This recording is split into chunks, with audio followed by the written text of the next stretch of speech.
All right.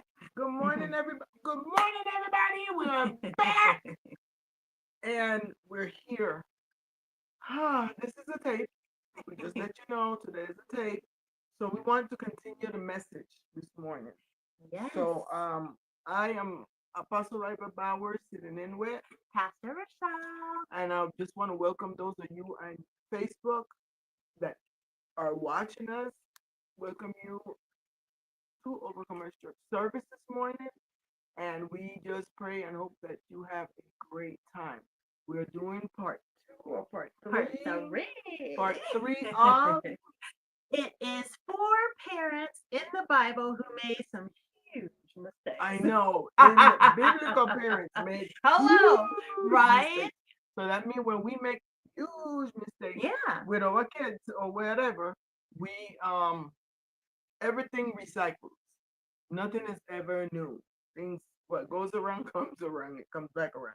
It might not come around when we want it to, but eventually it comes around in another when our kids grow up or whatever. Right. So bottom line is we got to give ourselves some grace, you Yes, guys. we do.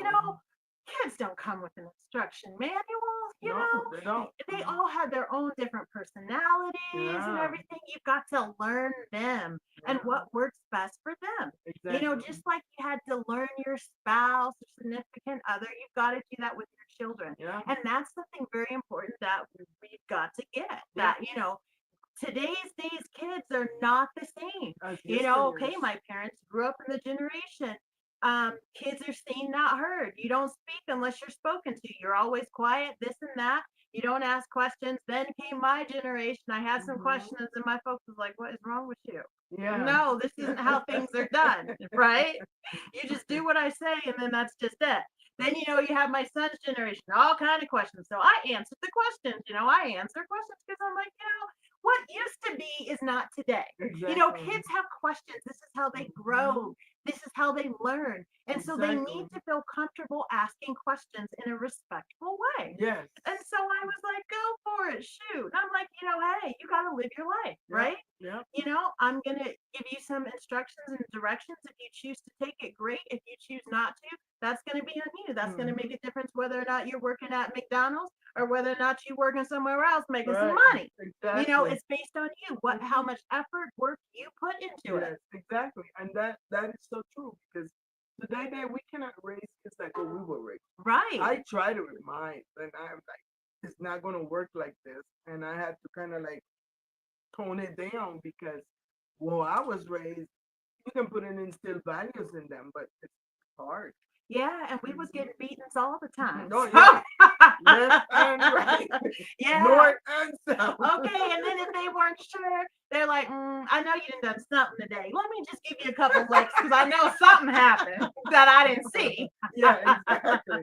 So that's a lot has changed. Yes, a lot has changed. Today they want you more to talk to the kids, and the kids want to be treated like with respect, and sometimes they don't want to respect you, and you gotta tell them. Everything was fear-based. It was all fear-based. You gonna do what I say, or I'm beat you, kind of thing. It was all fear-based. Yeah. It wasn't a respect. It was basically fear. You feared them, right? And so now it's learning respect. Yes. Learning that, hey, I'm gonna treat you how you treat me. If you want to treat me crappy, I'm gonna treat you crappy. Right. Exactly. So they can see. You reap what you sow. So if this is how you're gonna treat me, this is what you're gonna get back. Exactly. So they have to understand and consequences. You got to allow them to do some things and learn consequences because the best time for them to learn is when they're young. Let them make mistakes when they're young and see, because then they'll be like, maybe I ought not do that anymore. Hello. Yeah. But if you block them and stop them from everything, then all you're doing is creating kids who cannot function on their own. They can't think on their own. They're running to you for everything. And then they're called a mama's boy or a daddy's girl because they can't function on their own. They need their mama or their daddy to tell them what they do. They can't even fill out a piece of paper on their own. And they need independence. Right. They need independence. And when we give them the independence, that's good. It's good if we come involved and stuff. Yes. But they have to have independence to make up their mind to certain things. And we can't make up their mind for them. Right. They've got to grow and up. become because if not, then they are not a helpful or useful adult. Yes, They exactly. can't function on their own, which means if they have a kid, they still can't function, on their and they're own. raising a dysfunctional kid. Yep. So all you're doing is causing a repeat of dysfunction. Yes. And yes. that's not what we want to do, right? We want our kids to be great and wonderful and doing amazing. And so, And yeah. helpful and do what they gotta do. Yes, that's what we want. So without no further ado, we're gonna move into testimony real quick. Do you have one? Um, I just had a good time with my neighbors. Oh, So yes. World traveler, like my yeah. grandson. He just went to North Carolina and then he went to New Jersey, and now and tomorrow he goes to Las Vegas. Oh That's the my word traveling like you. No break. goodness. Yeah, It's so all over the place, so huh? you had a good time in Texas.